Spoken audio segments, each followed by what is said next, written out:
Okay mga lods, so ito na nagbabalik na naman ako. At ito ang gagawin natin ngayon. Santec W830BT. Bali ang naghatid pala nito mga lods ay isang motorcycle rider o habal-habal ang tawag niyan dito sa Cebu. At nakita daw niya to sa isang basurahan. So siguro ay tinapo na to. Pero wala nang mga speakers mga lods. Yung center, tapos left at right, mga surround siguro yon. So wala na, ito na lang ang speaker na nakita kong meron ng bakas na na-repair na mga lods. Yan o. Ito, lapit natin. Ito kasi mga speaker nito, subwoofer. Tapos ay sobrang vibration ito, lalo na pag nilakasan. So madaling maputol. Yung coil niya maputol. So check natin ang switch. Ayos pa ang switch oh. Testing natin kung anong meron to. Tapos ay i-turn on natin sa likod. Okay. So walang buhay. Yan, wala. Wala tayong nakitang umilaw. Okay. Okay naman ang mga knob. Buksan natin mga lods. Dahan-dahan lang. Yun oh. So mukhang mabago pa mga lods. Pwede pa to. Yan oh. Napakaganda pa ng kanyang board. At meron tayong nakitang missing parts or mga missing components. So dyan banda, tatlong paa. Later on, longkatin natin yan. Titingnan natin. So meron siyang 5 TDA 2030A na mga amplifier IC. Later on, check natin yan mga lods kung anong nawawala. But now ay let's do voltage checking. AC muna. Range tayo sa AC voltage. Check natin itong galing sa transformer na mga wires. Dalawang red at saka isang black. So ang black, ground yan. Tapos gilid to gilid ay red na mga wires. Check natin. Okay, so meron siyang 12 volts. Tapos sa kabila 12 volts din. Okay. So now mag DC voltage tayo mga lods. Sa mga filter capacitor na tayo mag-check. Center tap kasi, so merong dalawang electrolytic capacitor yan. So 15. Dumaan yan ng rectifier. 12 volts kanina, tapos ngayon ay 50 na. Dahil may capacitor na yan. Okay. Tapos ay susundan natin.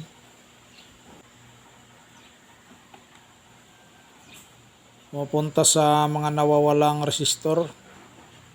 So resistor yung mga nawawala dyan mga lods. So 15. So kinuha natin yan mga lods kasi i-compute natin yan later on. Kung ano yung mga nawawalang resistor dyan.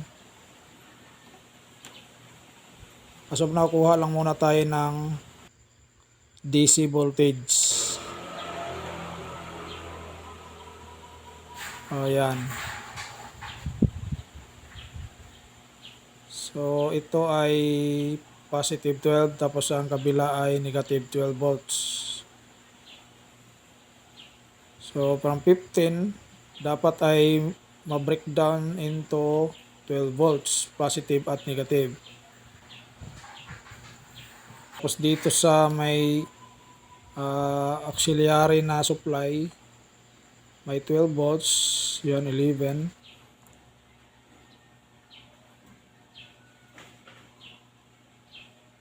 Tapos tumawid sa fusible resistor, 11. Tapos wala na kasi wala nang voltage regulator dyan. At may nakasulat 5 volts. So 5 volts ang voltage regulator dyan. At dito ay dalawang resistors ang missing. Tapos next ay kukunin natin ang current. Para mayroon na tayong voltage at current, makuha na natin ang number ng resistor. So range lang tayo sa 20 milliamps kasi nasa mga 0 point something lang ang current dito. Okay? So ganyan lang, napaka basic ohms law lang ang gagamitin dito. At ang pagkuha ng current, ang dalawang test probe ng tester ay i-series. Okay? So i-series sa nawawalang resistor. Pag i-series kasi, makumpleto ang circuit at mabasa natin ang current. At ang nakuha nating current ay 0.12. Okay? So nag 0.11 ba siya, pero 0.12 okay na yan. 0.12 lang ang gagamitin natin dyan. So parehong 0.12 para sa linya ng positive 12 at negative 12. So dito mag ohms law na tayo mga lods.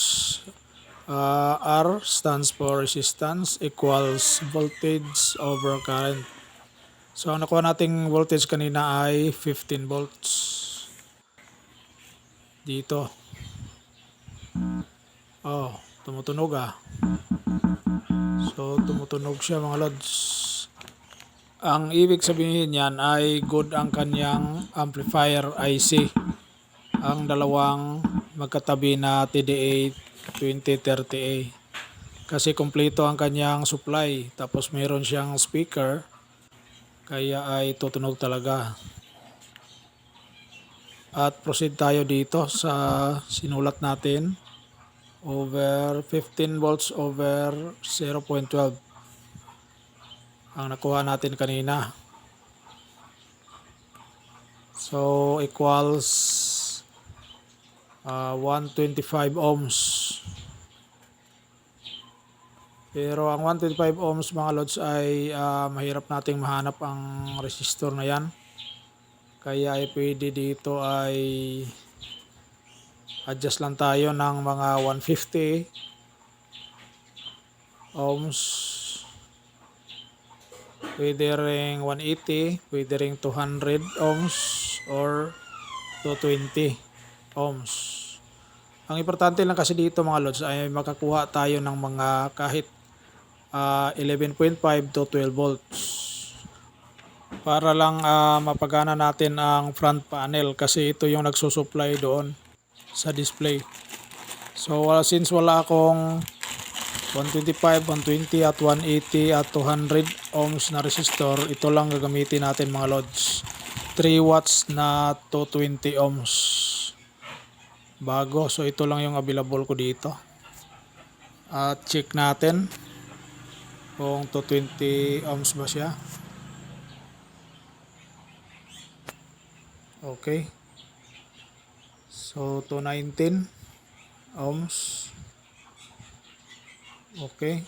Okay siya mga lods. Tapos itong isa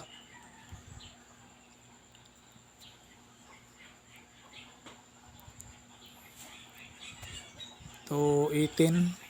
So pwede na.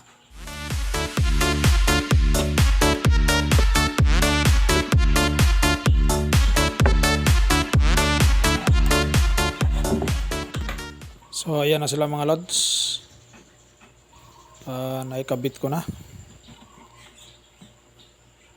Pero kahit naikabit ko na ang dalawang resistor na yan mga lods ay hindi pa natin yan pwede na paandarin kasi wala pa rin yung display.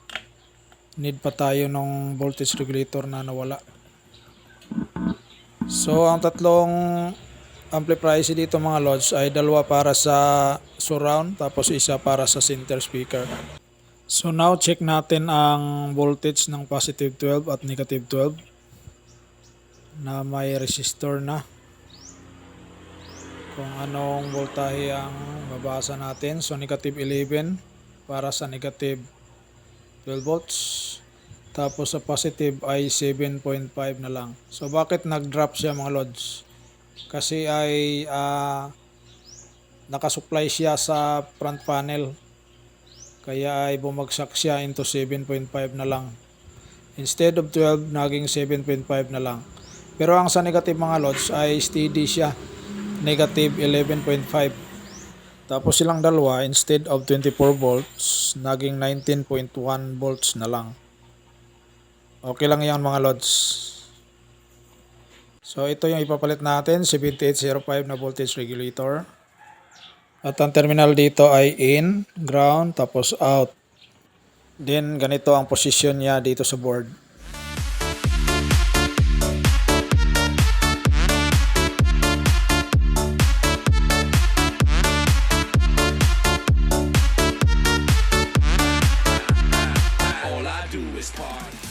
Then i-check natin ang output ng voltage regulator kung mayroon na bang 5 volts.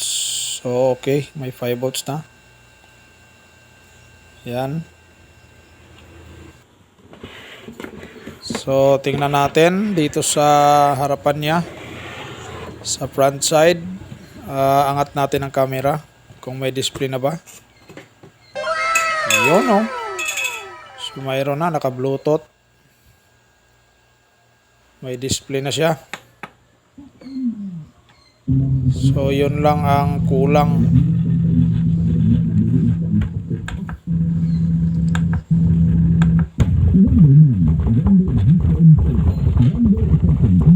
So may sound na siya. Magkalabog. Sa booper pa kasi ang speaker niya. So meron ako ditong maliit na speaker mga lods. Kakabitan natin yan mamaya. Para matesting. Marinig nyo kung ano yung tugtog dyan. Nag-vibrate siya mga lods kasi isang screw lang ang nilagay ko sa back cover niya. Kasi ay sa booper yan. Maingay ang vibration. So ito gamitan natin dito sa maliit kong pang testing na speaker.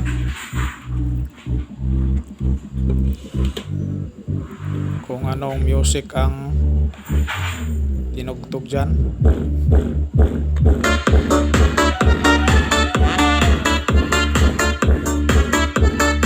All I do is party.